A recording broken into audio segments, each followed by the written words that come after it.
नमस्कार, मैं हूं आपकी दोस्त MS आडर और आज मैं लेकर आई हूं आप सभी के लिए चैप्टर नंबर 44। चांदनी रात प्रेम नगर के आकाश को अपनी चांदनी की रोशनी से नहला रही थी। हिमांग और सौम्या अपने घर की छत पर एक दूसरे की बाहों में खोए हुए थे। हवा में हल्की ठंडक थी जो सौम्या के रेशमी बालों को धीरे धीरे सहला रही थी। उसने हिमांग के सीने पर अपना सिर टिकाया, उसकी गर्माहट को महसूस करते हुए। हिमांग की धड़कनें सौम्या के कानों में एक मधुर संगीत की तरह गूंज रही थी। हिमांग, सौम्या ने धीरे से कहा। उसकी आवाज़ में एक गहरी कोमलता थी। तुमने रेवन और राम्या के प्यार को बचा लिया। तुम मेरे लिए वो हीरो हो जो हर मुश्किल को आसान कर देता है। उसकी आंखों में एक चमक थी, जैसे चांद का प्रकाश उनमें ठहर गया हो। हिमांग ने सौम्या के चेहरे को अपने मजबूत गर्म हाथों में लिया। उसकी उंगलियां सौम्या की ठुड्डी के नीचे हल्के से रुकी, जैसे वो उस पल को और गहराई से जीना चाहता हो। सौम्या, उसने कहा। उसकी आवाज़ में एक गंभीर प्रेम झलक रहा था। तुम मेरे लिए वो रोशनी हो जो हर अंधेरे को मिटा देती है। उसकी नज़रें सौम्या की आंखों में डूब गईं और धीरे धीरे जैसे समय रुक गया हो, उसने अपने होंठ सौम्या के होठों पर रख दिए। ये किस इतना गहरा था कि उनकी सांसें एक दूसरे में मिल गईं। सौम्या की उंगलियां हिमांग की कमीज़ को कसकर पकड़ रही थी, जैसे वो उस पल को हमेशा के लिए कैद कर लेना चाहती हो।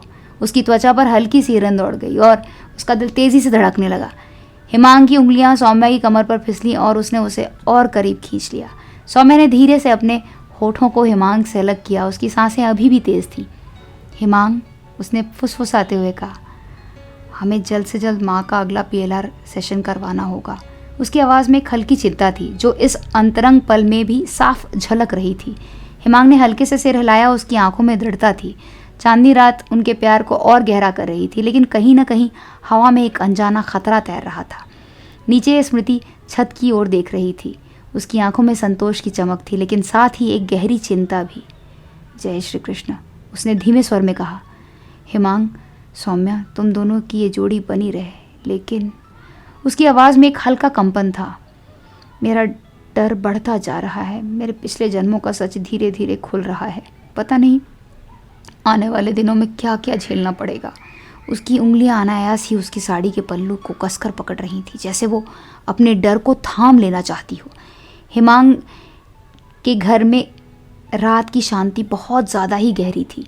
चांदनी की रोशनी खिड़कियों से छनकर कमरे में बिखर रही थी और हर कोना एक रहस्यमयी सौंदर्य से भरा हुआ था। लेकिन ये शांति सुबह के पहले किरणों के साथ टूट गई। हिमांग का फ़ोन अचानक बजा और स्क्रीन पर कृति का नाम चमक रहा था। उसने फ़ोन उठाया और दूसरी ओर से कृति की कांपती आवाज़ ने उसे चौंका दिया। हिमांग, मुझे तुम्हारी मदद चाहिए। मेरी सास संध्या कुछ गलत कर रही है। कुछ तो कर रही है वो। उसकी आवाज़ में डर और बेचैनी साफ झलक रही थी। हिमांग ने सौम्या को बुलाया, जो अभी अभी बाथरूम से निकली थी। उसके गीले बालों से पानी की बूंदें टपक रही थी और उसकी त्वचा पर सुबह की ताजगी चमक रही थी। क्या हुआ हिमांग, उसने पूछा। उसकी भवें चिंता से सिकुड़ गईं। हिमांग ने फ़ोन स्पीकर पर रखा और कहा, कृति बताओ क्या हुआ। कृति की आवाज़ अब और टूट रही थी। हिमांग, संध्या जी मेरे परिवार से नफरत करती हैं। दरअसल उन्हें मेरे पापा से कॉलेज में एक तरफा प्यार था। उनकी शादी मेरे पापा से नहीं हो सकी और अब वो मुझसे बदला ले रही हैं। उसने एक गहरी सांस ली, जैसे वो अपने डर को काबू करने की कोशिश कर रही हो। और एक बात और जो मुझे अभी पता चली है, संध्या जी मेरे पति की सौतेली माँ है। सौम्या की सांसें तेज हो गईं। उसकी उंगलियां अनायास ही हिमांग के हाथ थामने लगी।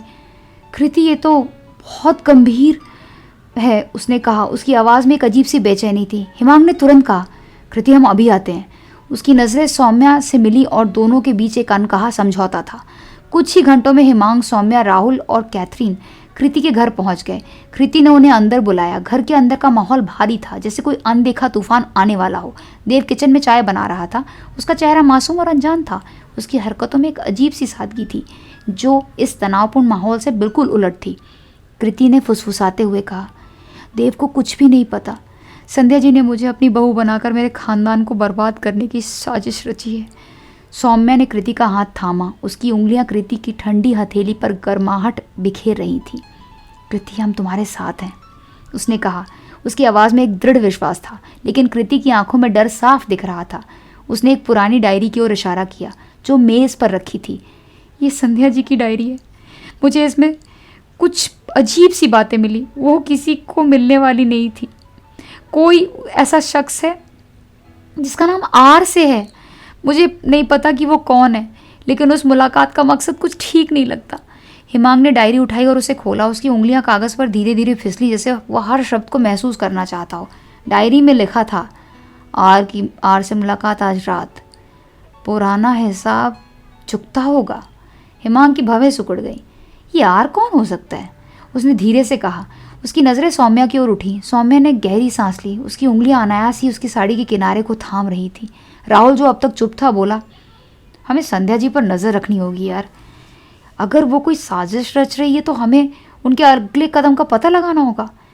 कैथरीन ने सहमति में सिर हिलाया। उसकी आंखों में एक रहस्यमयी चमक थी। मुझे लगता है, उसने कहा, हमें उनके फ़ोन रिकॉर्ड्स और हाल की गतिविधियों की जांच करनी चाहिए। कुछ तो है जो वो छिपा रही है। इसी के साथ इस रोमांटिक नॉवल का ये वाला चैप्टर यहीं कंप्लीट होता है। मिलते हैं बहुत जल्द, जिसमें मैं आप सबको अगले चैप्टर की कहानी सुनाऊंगी और बहुत सारी राज से पर्दे हटाऊंगी। दोस्तों, आपको ये वीडियो अगर वीडियो बुक थोड़ी भी पसंद आई है तो प्लीज़ वीडियो को लाइक कर दीजिए और चैनल को सब्सक्राइब नहीं किया तो चैनल को सब्सक्राइब कर लीजिए। Thanks for watching. हमेशा मुस्कुराते रहिए। Have a blessful life.